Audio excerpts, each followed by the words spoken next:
Hey, welcome everybody! Radyo Bandera 107.1 News FM along po Wednesday edition, November 5, 2025. Wow, ang bilis ng araw, no? 2025, November 5. Wow, it's gonna be real quick, November 5.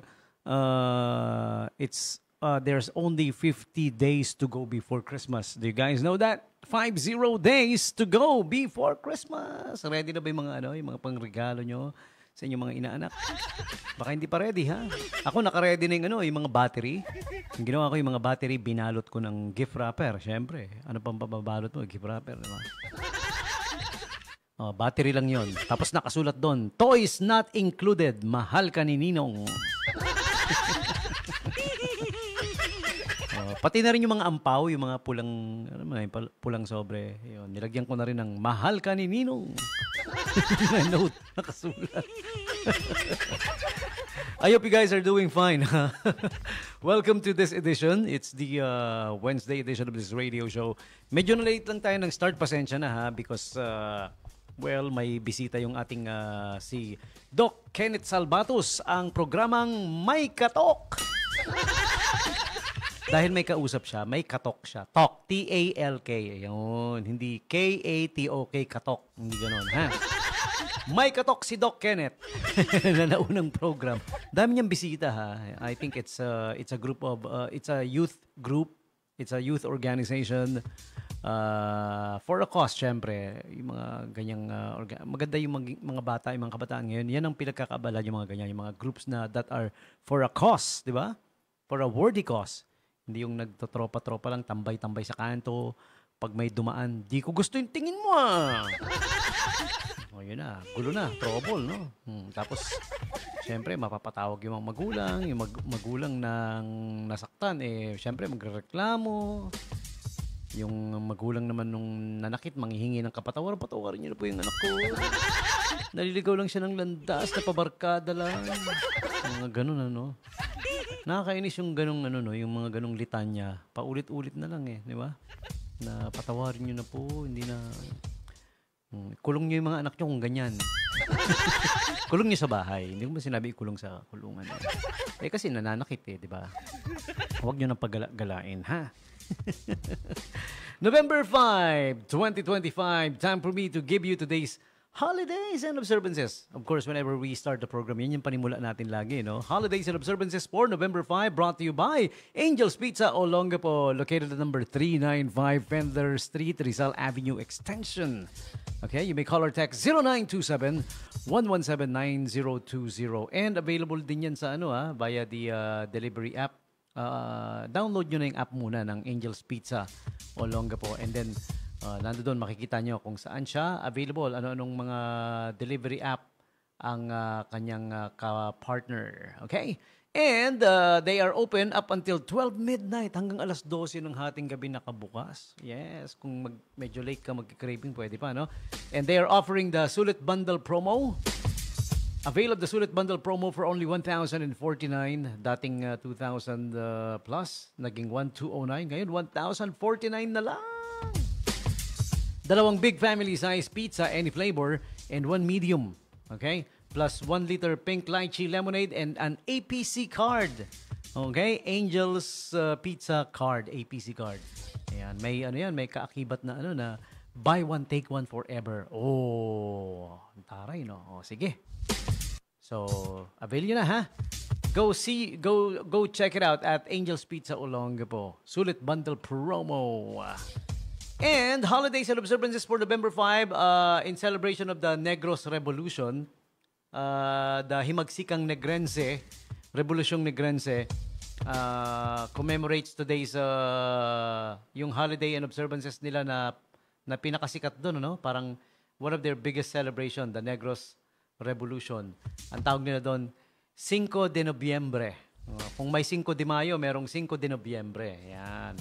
Marks the day that the political movement there in 1898 created a government on Negros Island in the Philippines, ending Spanish control of the island and paving the way for a Republican government run by the Negrense natives. Oh, di ba? Napakaganda ng kanilang history dito sa Negros, no? Yan, okay. So sa mga kapatid natin sa Negros, Happy 5 de Nobyembre. Yan yung kanilang observance. Tayo dito dito sa lugar natin, hindi masyadong familiar dito, no? Hindi natin alam yung masyado yung mga celebrations na ganito, hindi yata na itatopic sa school. Siguro isama natin, ano po? DepEd, ha? You guys are listening. 5 de Nobyembre, ngayon ko lang narinig ito eh. Firewood Day ang November 5 also. International Pathology Day. Pathology, that is. Stress Awareness Day. Ayan, we should all stay away from stress. Sometimes it leads to depression, di ba? Pagkasira ng immune system. Alam niyo when we're stressed, ano yan eh? Nag-give off ng chemicals yung katawan natin. Nagkakaroon tayo ng imbalance. We are loaded with chemicals yung katawan natin. Yung natural chemicals natin, ha? Yan. Pag stress tayo, yung hormones na nilalabas ng katawan natin, hindi maganda sa katawan natin.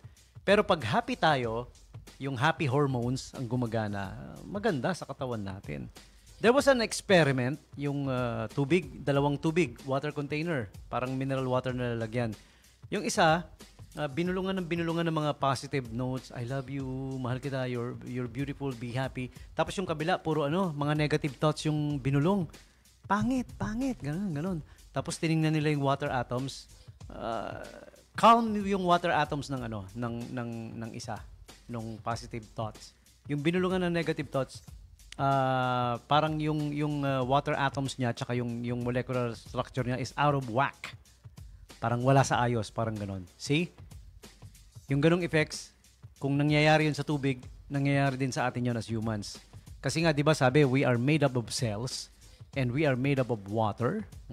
Marami tayong katubigan. So, literally what we're saying here is lahat tayo Aquaman.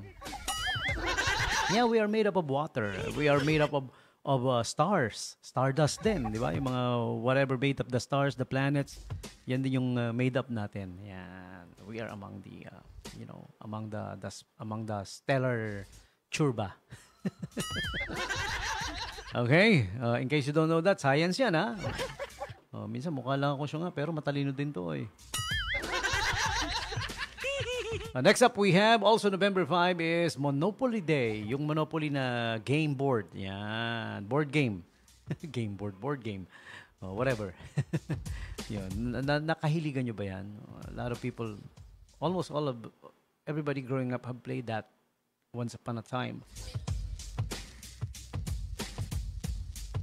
Okay, and also November 5 is Medical Cannabis Day, aka the marijuana plant. Yung medical, ha, 'di ba? May yan eh. Pwede mong i-purpose kasi yan eh into parang nare-repurpose to whatever, how it will serve you, how you will benefit from it, no? Medical cannabis. Alam niyo bang ang cannabis oil, yung oil extract niyan, napakaganda ng effect sa katawan natin. Ang ginagawa ng cannabis oil, on a molecular level, ha, dinideprive niya yung cancer cells ng oxygen. Kasi yung cells natin, lahat naman eh, di ba? Yung dugo natin, yung cells natin, it needs oxygen, di ba? Dinideprive niya ng oxygen yung cancer cells. So, anong mangyayari sa cancer cells? Di mamamatay. Di nyo alam yun, no? Basta yun. Kasama na yun sa facts and trivias natin today. Dumadami na, ha?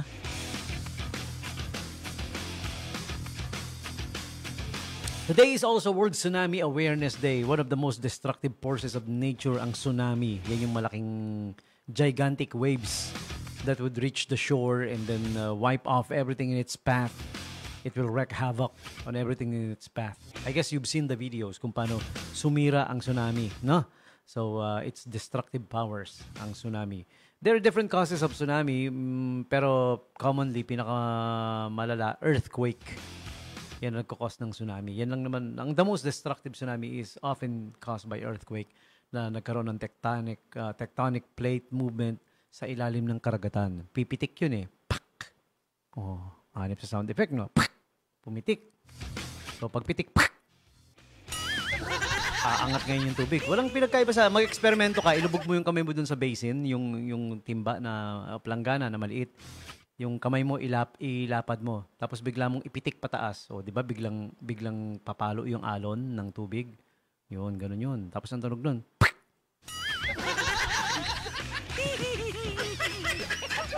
Oh, yan na.